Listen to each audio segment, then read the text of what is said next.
But for now, let's take a look at relief printmaking. Oh, I meant to go ahead and pull this up. There's a very short video over at Museum of Modern Art that I want us to watch. Can I enlarge that? Yeah.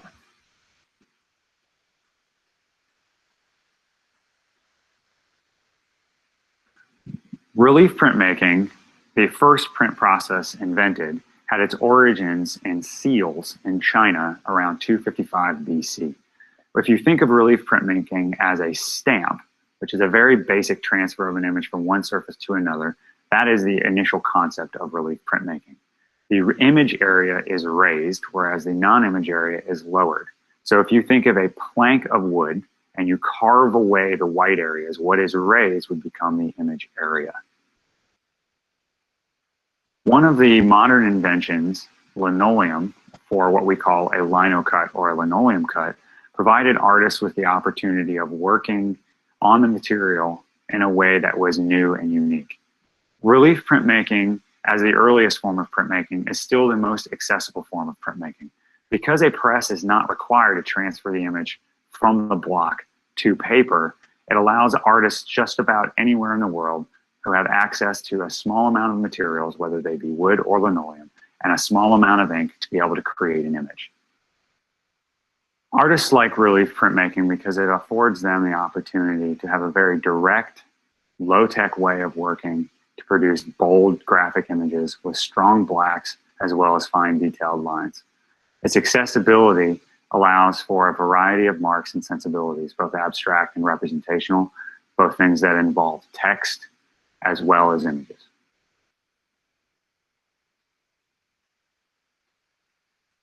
All right, nice, quick introduction. Let's take a look at some images. This was mentioned in the video. Relief printmaking was first invented in China, and it was really meant to print books. So some of the first wood blocks were carvings of Chinese characters. So this would have been like one block that one block or maybe 2 blocks that someone had carved each character into, and then these book pages were printed from. And a few other early examples of carved woodblock printing, and then these red marks here are stamps, like signatures of the person who did it, who printed and carved it. And then later on, there were additions of, this is much later on actually, but additions of like illustrations into the book. So these would have been carved entirely from a single block again and printed as book pages. These prints are a little bit faint. Sorry, they're kind of hard to see. And as you move over into Europe, they were learning about woodcut and relief printmaking and basically using it for the same purpose, illustrations for books. And this is one by William Caxton in the 1400s. So this would have been one of the early examples. I think woodcuts were kind of jointly created when letterpress was first became popularized in Europe, 1455 by Johann Gutenberg. So right around that same time, and this would have been letterpress printed down here at the bottom. I love this one because it's an image, a woodblock image of a block cutter at work back in the mid-1500s. Most common. So notice how more involved, you know, how the depth of the image grew along with the skills, the technical skills of the woodcutters from this image to this one. And you start to see some things like perspective, where you create like a depth in the space, and you see like dark tones as opposed to light tones, where you can even get the sense of drapery falling. Shadows under the desk as opposed to light falling on the side of the desk. And then along comes Albrecht Dürer, who kind of just blows everybody out of the water with his woodcuts. So this was the first artist in Europe who basically elevated the woodcut from its original intentions of really just being illustrations for books, but to become something else, something that could tell a story in its own right and be very elaborate and very detailed and be sort of a standalone object. So this is the same process of cutting a piece of wood and printing. And at this point they are, I think I have another example. Oh, another Albrecht Dürer. This was, I love this one because it's a, he had never actually seen a rhinoceros when he made this. You know what? I need to check on this because I feel like this might be actually an engraving. I sort of was drawn to it because I just wanted to show this image. I'll look again and see if it's a woodcut or engraving, or he might have actually done both. He had never actually seen a rhinoceros. He made this illustration, this image, based on somebody's description. So that's why there are some weird things about it, like there's this horn growing out of his back. And I always think he's wearing like a sweater because of these sleeves. But it's pretty amazing what he came up with without actually having seen one. So at this time, we are looking at images that you know, people are learning from Dürer and elevating their own styles of printmaking. This is Leonard Beck, who kind of has that similar style. We're talking about same wood plank, the surface of a wood plank, and they're using black oil-based inks at this point. And most of what we're seeing in Europe is basically these really graphic, bold, black and white images. Around the same time, back over in the Far East, in Japan especially, there's a different style of printmaking. I think this was in your reading, called ukiyo-e, which is a relief printmaking, still same off of planks of wood, but they're using water-based ink. So they have a lot more color to work with. It's almost like painting watercolors on the wood plank and then pressing that watercolor off. So that's why you have these really beautiful colors. And they're also using different kinds of wood that's a lot harder. In some cases, probably similar to what Dürer was using, but they get some really super fine lines because, as some of you have mentioned, the softer surface means a little bit less detail. The harder the surface means the finer the lines. Like this, you wouldn't be able to get from rubber. You would need something much finer and some of these tiny little details. An image that most of you have probably seen, one of the most famous ones, Under the Wave off Kanagawa by Hokusai, also wood blocks. So in this case, it would have been multiple blocks, multiple prints. You see the different colors in the waves. We've got the light blue, the medium blue, and the dark blue. Each time that was printed in its own, what's called a run. So it went through the, it was inked and printed. Actually, these were printed by hand with the Baron. Each time, a separate time for each color. And because of the nature of the inks they were using, these water-based inks, they could paint them onto the wood blocks and create these really nice tonal qualities that fade from one color to another, this gray to blue, and then some really dramatic kind of dark blue to the white, and then back to blue again. Which of course is not really possible with the way that we're doing it, using a brayer and oil-based ink. So we're doing more of a Western style. This is like a whole nother, I don't actually know how to, I learned a little bit, I know the basics of how to do this. I can't do it well. But my upper level printmaking class, if this is something that you're interested in, come back, take Printmaking Studio. And there's a local artist who is an expert at this style who comes in and is a visiting artist for that class. Back to the West, this is Edvard Munch. We're talking about later on when we move forward out of this desire to recreate realistically what we see, and we're getting a little bit more expressionistic. And this is a color woodblock print where it's called a jigsaw. I think it's called the jigsaw method, where he actually cuts blocks of wood apart, inks them up, and then puts them back together again like a puzzle, and then puts it through the press in one run. So again, we're looking at finding ways to use this in expressive medium, getting a visceral reaction out of the imagery, not so much as representing what we see in everyday life. And this would be examples of like German expressionism for those of you who are studying art history. Same with Katja Kollwitz.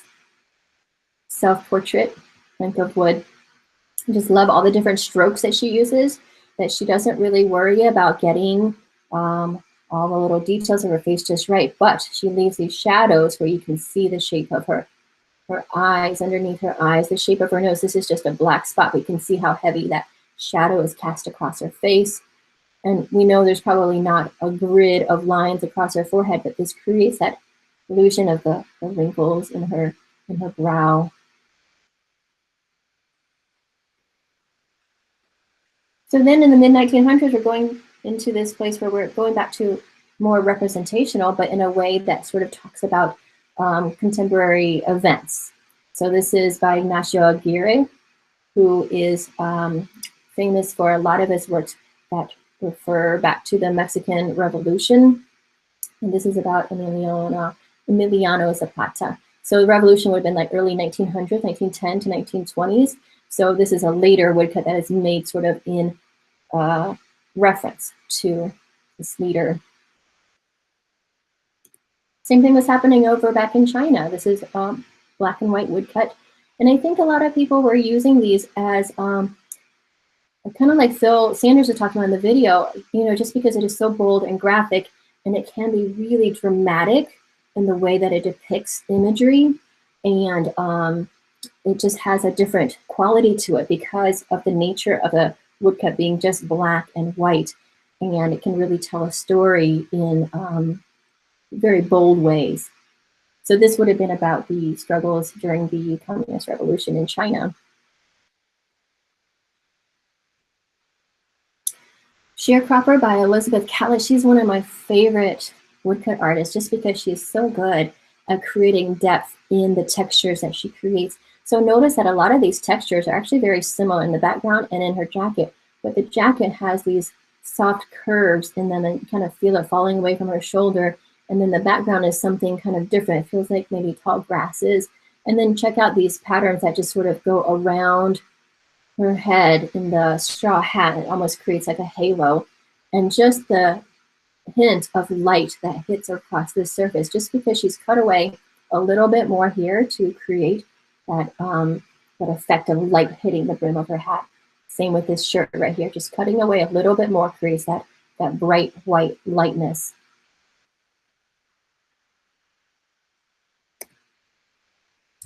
And then this, some of these, you know, I put in here specifically for you to go back and look at. And of course, I recommend that you maybe do a Google search to see some more. But when you're cutting your blocks, think about different marks that you can make in order to create the illusions that you want. Like these large dashes has a different sense of depth than these small little dashes that are here. These are vertical and these are horizontal. These kind of are lines that go along the surface of the person's face.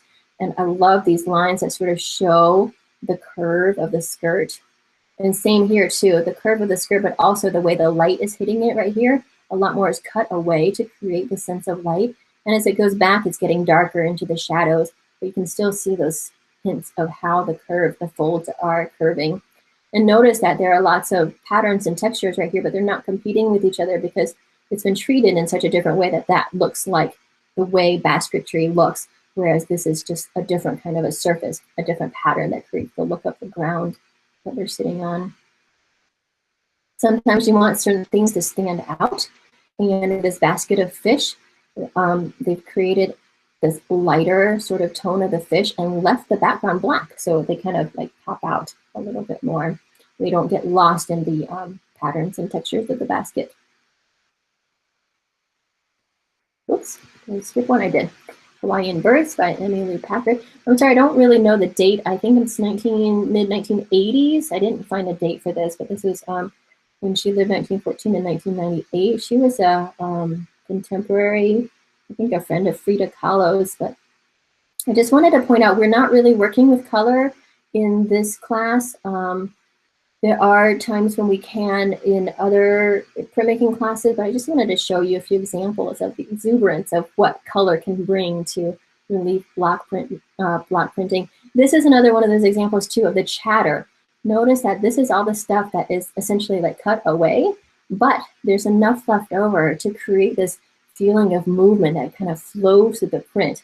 And yeah, in some ways, maybe if none of that chatter was there, it would still be a beautiful print.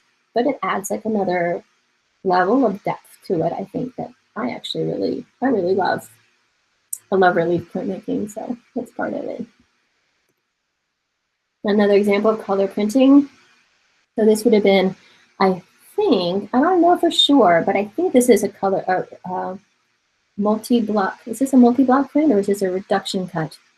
I think it's a reduction cut, but I'd have to check to make sure, which means it's the same block that's cut and printed and cut and printed and cut and printed. There might be 2 reduction cuts.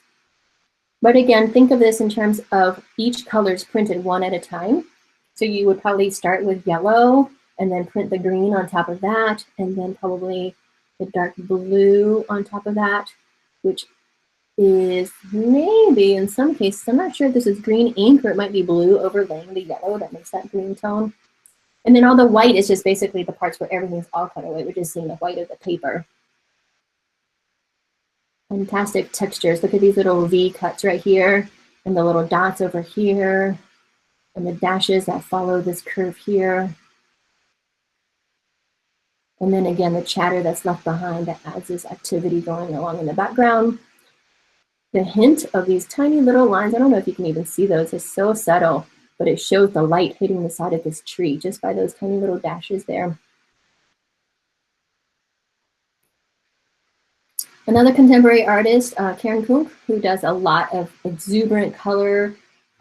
And I want to bring this in because it's an example of combination. So she does wood cuts. So she's printing from a lot of different blocks of wood, but she also does something called pochoir, which is a stenciling method. So where you see these things that kind of look like they're glowing, she's basically put down a stencil, like a piece of mylar plastic, and then painting around it.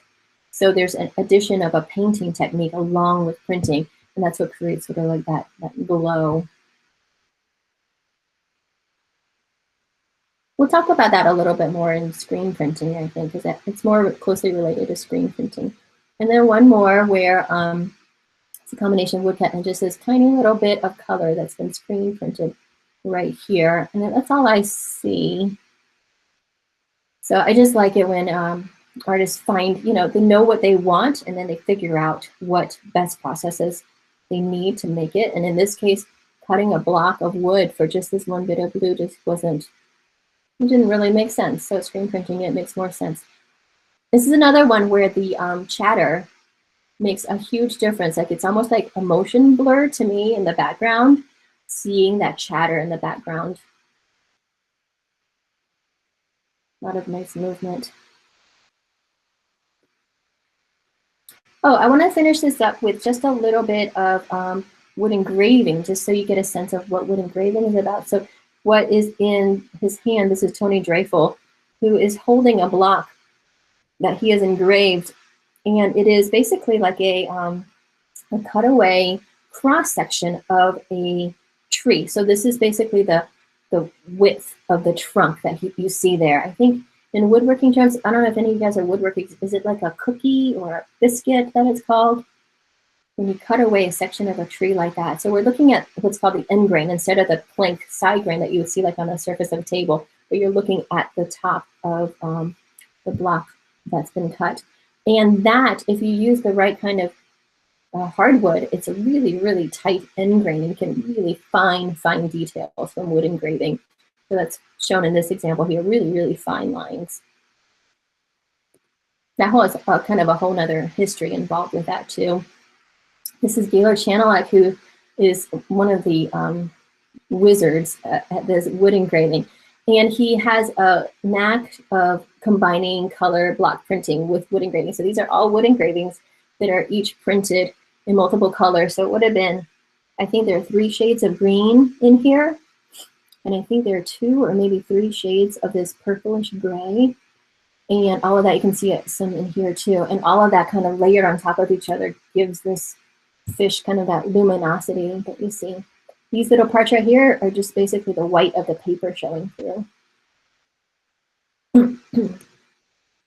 One of my favorites, Abigail Rohrer, who's another master at wood engraving, creating these really fine lines and textures. So this block is maybe about 3 by 4. It's like a small postcard. So this is actually really small image.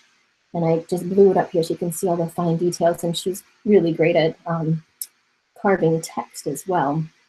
This one has hand coloring. So instead of printing with screen print or pochoir or any other technique, just a little bit of color, she has a tendency to go back into a lot of her prints and add a little bit of hand coloring to them. Oh, and this is what I do. I really started, I started like 10 years ago, but I set it aside, and I used to print a lot of multi-layered, colorful, very colorful, large prints. And in the past 6 or 7 years, I've moved into the sort of black and white realm and into wood engraving. This is actually on something called gomuban, which is like a uh, something that, it's a material that falls in between rubber and linoleum. It's like softer than linoleum, but harder than rubber. And this is just a test plate. They sent me like an example, and I was like, let's see what I can do. And it turned out to be pretty good, so I just used it for this print. And I added letterpress. I wanted to show you guys this. This is printed with these metal letters that you see in the background. And it has no ink, so that's why I have this image with a raking light. So it's really just pressed into the paper, and that's how you can read it. It's just like having the light shine across it so that you can read it. There's no ink that was involved in that part of the printing. There's going to be another class offered it's usually in the spring, so probably next spring will be a letterpress class if you want to learn more about this, setting the type and printing in text. And then another example of where you can see the wood. This is the wood block end grain, and these are some of the tools. They're like engraving tools, how the print looks, and then some letterpress printing along with it.